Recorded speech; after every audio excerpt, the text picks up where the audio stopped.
right, welcome back, everybody, for another episode of Dollar Bin Digging. Sorry this is running a little bit late, but my work schedule got a little bit thrown off because I had the Philly Fan Expo Con this weekend. So I wanted to make sure I stopped by to check that out. So I actually didn't get a chance to drop this earlier today because I didn't get a chance to film it. So it's now, later Friday night. The boys are doing the Get Off My Lawn show. I'm going to try to do this really quickly so I can get back into their chat and watch that. But I figured I'd try to get this done really quickly so I can either release it later on tonight or even early Saturday morning. Again, sorry for the delay, but I had the deck ready. I just didn't have time to sit and film it before rushing off to the convention today. If you had seen some of the posts of things I've posted either on YouTube and or on IG, I will have a giveaway for all of you viewers out there. So make sure you watch the tax show on Wednesday, as I did get this con exclusive Mad Love. It's a reprint of the Mad Love story, but John Boy Myers cover, awesome cover, and he signed it. And if you can see there, I got him to sign it. I Heart Rennavision. So this, I asked him to do it specifically to do it as a giveaway. So this is going to go out to one of you viewers this week. So make sure you watch, check it out, get this one-of-a-kind book. That all said, it was a pretty fun con. I'll have a little bit of a recap for you too on the show. It's not going to be a big chunk of the show, just a little portion of Wednesday's show, but I have a little bit of a recap. I have some video footage I'll have to go through. I'm going to go back tomorrow for a little bit, but I'm not planning on staying all that long. That all said, I do have some dollar bin books for you this week that hopefully you can still go and dig for. Maybe it's stuff I might even go dig for tomorrow when I'm back at the con. And if you want to see what those books are, just hang on for a few seconds after the intro. But before we get to that, make sure you comment down below, you like, subscribe, hit the alert button so you don't miss anything. Keep telling your friends so we can keep growing the channel. And yeah, still having a whole lot of fun doing this. The Kickstarter show apparently has a good response, so I'm going to try and do that again. I might even do it pretty soon. Might even do it for not this week, but maybe the week after. Maybe I'll do it every other week or something like that. I don't know. I got a whole list of ideas of things I want to try and do. It's summertime. I don't know how much free time I'm going to have, but I'm going to try to get as many of these ideas formulated and done so I can get them out to you guys. So hopefully you're looking forward to that. And hopefully you're enjoying all the content. And I'm not going to belabor this any longer. Just hang on for a few seconds after the intro, and I'll be right back with this week's books.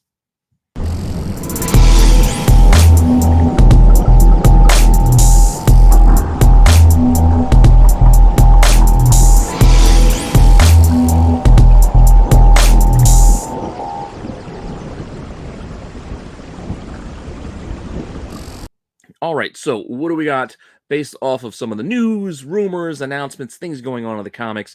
That's where this list is coming from. Sort of a scavenger hunt kind of a challenge for you to see if you can go and find any of these books. And if you do find any of them, please tag me on Instagram. I'd love to see if you find any of these when you're out there digging. Again, while you're looking for those big scores and those hidden gems, maybe you can find some of these fun little books too. Talked about it on Wednesday on the tax show, and we did a review for Amazing Spider-Man 26. And I did mention it as part of that review that we did find out that Mary Jane's, her new guy isn't exactly who we thought he might have been. Apparently, she knew who he was from the get-go because she'd been in this other universe with him for a few years, and then they had those two kids that they kind of adopted or kind of like brought in. But her man is actually the son of a villain. The villain, the big bad of this storyline, who actually took care of Kamala Khan this week as well. But his real name is Paul Jeremiah Rabin. Rabin is a bad guy who's been around for a little bit, trying to make himself some sort of god. He was trying to sacrifice Mary Jane. It's a crazy story. It actually wasn't a great issue. I wasn't a big fan of it, but hey, different strokes for different folks, I guess. But as I said, in this issue, there's his dad, who is the big bad in this story. So that's who we're going to look at. So the big bad, Rabin, coming back. And yeah, he just looked like a hobo with just teeth inside of a beard inside this book. But if you're curious about this doctor's first appearance, this evildoer, he first showed up way back in Amazing Spider-Man 555. This is when Chris Bacalo was doing the art. Pretty cool stuff. I actually like the art of his run of Spidey. I think it's an underrated little run that he had there. This was another issue. He also had Wolverine guest starring in it, etc. But throughout the story, we got a little bit. I mean, it wasn't a lot, but it was a few times. It's not just this page or these panels, but this doctor, Dr. Rabin, he was like, what were you doing mixed up with these bad guys? Because apparently he was mixed up with the bad guys. Well, now we know because he is a bad guy. But at the time, Spidey wasn't sure yet. But this is our first introduction to this doctor who is trying to make himself some sort of god or other. That said, this is a book, again, you can find. You can find this out there. Copies have sold recently for as cheap as like $3 and go as high as like $7, $8. Again, it's not going to make you rich if you find this thing. It's just a fun little book that you can go dig out, and it's a first appearance. I know we've already seen this character die at least twice, so he'll probably be back, and we don't know the extent of where his son is going to go now that we know who he is. Just because his dad is a bad guy doesn't mean he is a bad guy, but we'll see what happens with Paul here. Copies out there right now. $3, $4. Most expensive is right down $10 mark, maybe. So again, not an expensive book, but one you can probably find in those cheap boxes. You find an ASM run. And like I said, this is kind of a solid run of for the art. I like the, like I said, the Chris Bacalo art. So get it for just that. Brand new day after all. Okay, with that, let's go hop on over to DC. I don't have a lot of topics this week. I think I only got 4 stories that are basing some of these options off of, but we're going to get a few books out of these. But going on over to DC, we're going to hit up a topic we've kind of talked about before and a character we've brought up before because he's been the big bad going on in Nightwing for a little bit now. Disregard the headline there. But the headline there was supposed to be that Raven took over Hell, basically. So disregard the raw. That's from last week. See, I used an old deck, and I don't feel like fixing it, so deal with it. But as I was saying, with the story, so in the most recent issue of Nightwing 104, we saw that Neron was taken out by Raven. Like she went down there, took over his domain, and basically took this underworld and gave it to this other character of Blaze. Because she didn't want to rule the underworld. She just wanted to take Neron down. Now, Neron we'll talk about first. And again, I think we might have talked about this a couple of months ago, maybe when Neron was showing up as the bad guy in the Nightwing books, but it doesn't hurt to mention it again in case viewers hadn't seen that episode. So just to kind of a reminder, first appearance of Neron. Mostly it's widely accepted that it's Underworld Unleashed #1. You get full introduction, full look of him, costume and all. It's kind of like a crossroads demon, if you will, always looking to make a deal to get somebody's soul because he's ruling this underworld. Book's pretty cheap, $1.50 to $6. That's what copies have sold for recently. Copies available like $3 a lot of times. Highest you're looking at like $12. It's not like a big key of any kind, but still a fun little first you can probably go and dig out if you're just paying attention and keep your eye out. But I mentioned that this was widely accepted as his first because realistically, I think we've talked about this one before. This came out the month before, and this was the 11th issue of Manhunter, which was leading into the Underworld Unleashed storyline. It was kind of like a mini kind of crossover. But in the end of this story, we do sort of get introduced to Neron because this is Neron here trying to make a deal with I think it was Psycho Pirate at the time. But again, he's in disguise of another person. Like he's a demon. He's making a deal. But this is our kind of first. This is Neron, so he's not named, but it's Neron. We find that out later. But this is technically his first. So if you want this book, you can go and look for this book too. If you don't find the Underworld Unleashed, so Manhunter 11 might be your play. No copies have sold recently, at least none that I could find easily, and I wasn't going to dig too hard scanning and scrolling, so didn't see it. So we'll just say none have sold because that wouldn't surprise me in the least.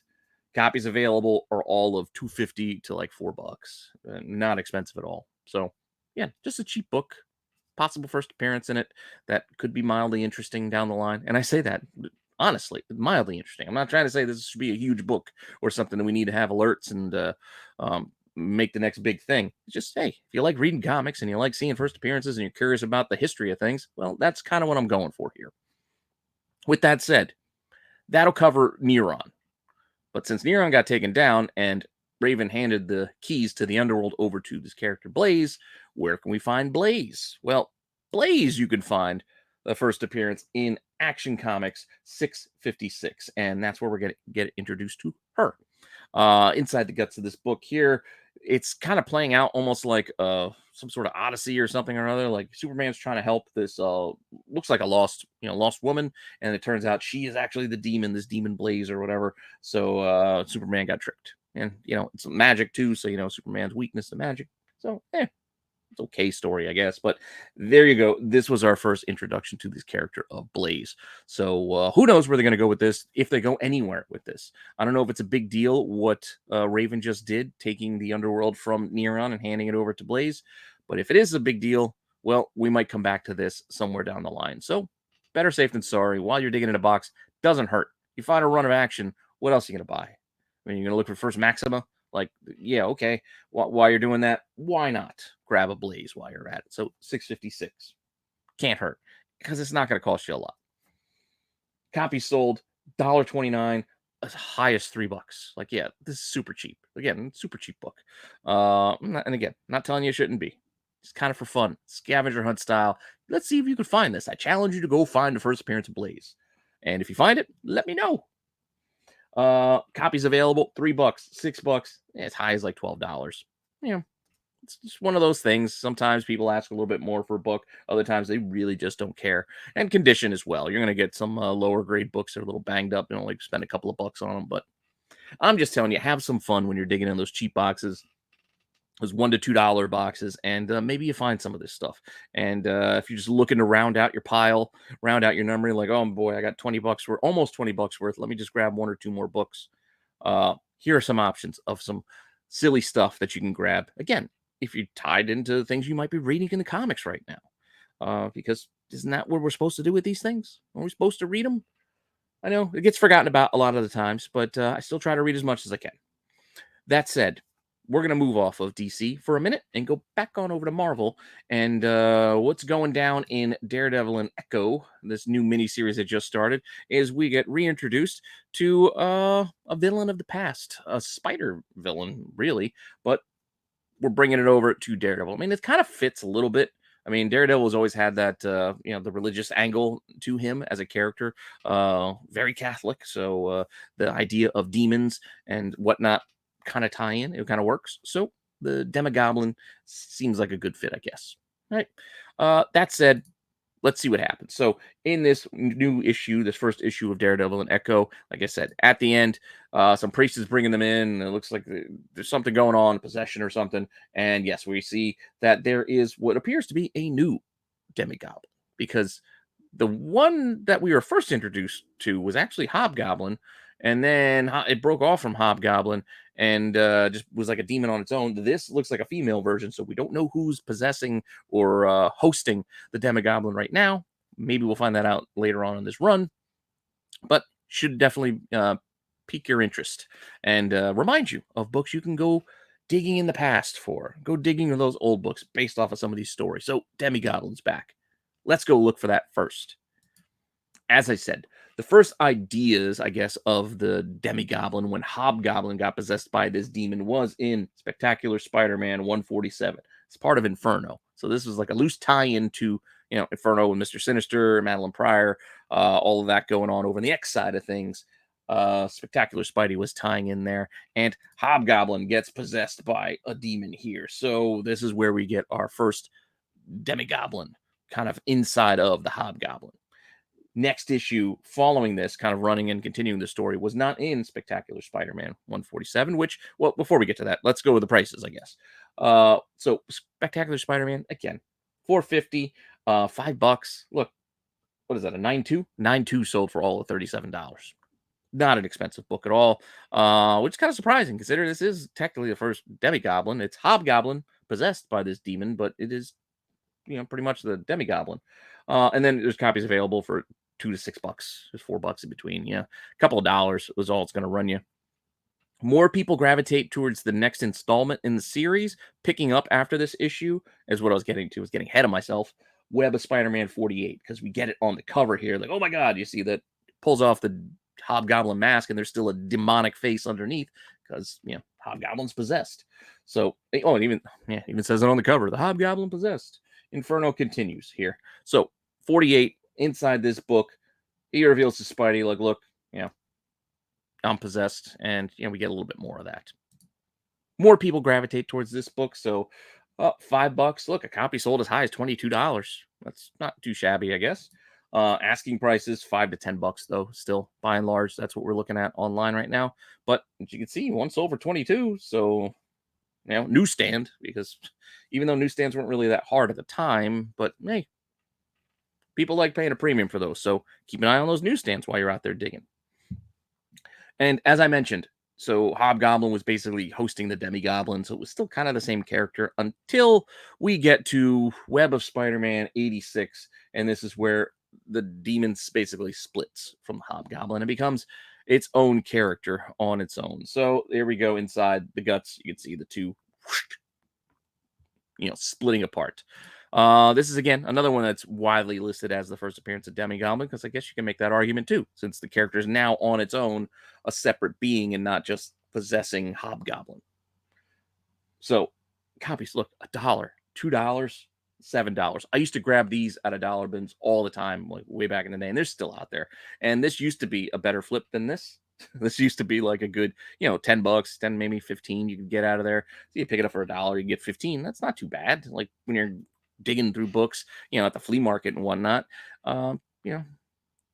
It's what I would do. This is part of the reason why I do this series, is because this is what I would do anyway. I'm digging in boxes, and I remember oddball things like this, and like, you know what, this sells for a couple of bucks. It's not worth a ton, but it's worth $1.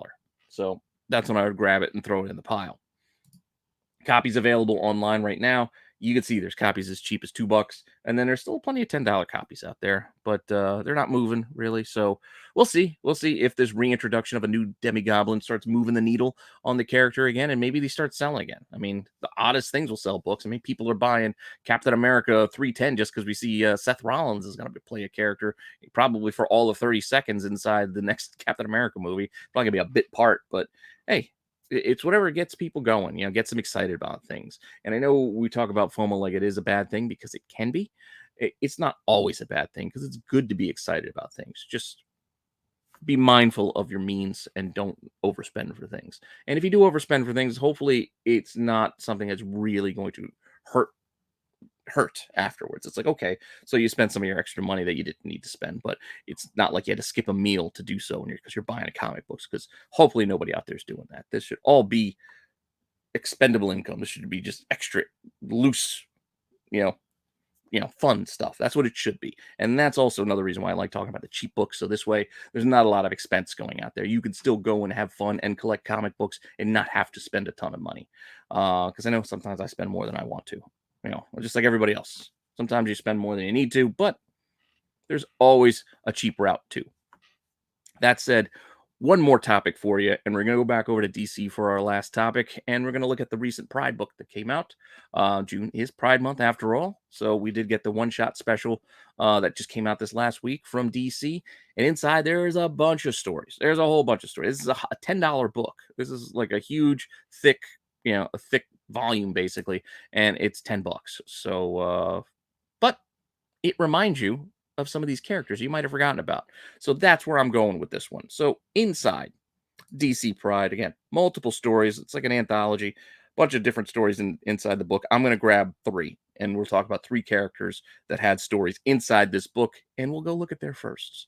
So inside this book, early on, we did get a story with Tim Drake talking to Connor Hawke, and it's a nice little tale, and it's, it's talking about I'm not going to get into the whole thing. Yeah, I mean, I know it's not for everybody, but Connor Hawke, Tim Drake have a nice little moment, nice little conversation. They run into Damian, and then they go off to go to a diner and go have another chat. That said, Connor Hawke, this is the first you can still go and find out there in those boxes.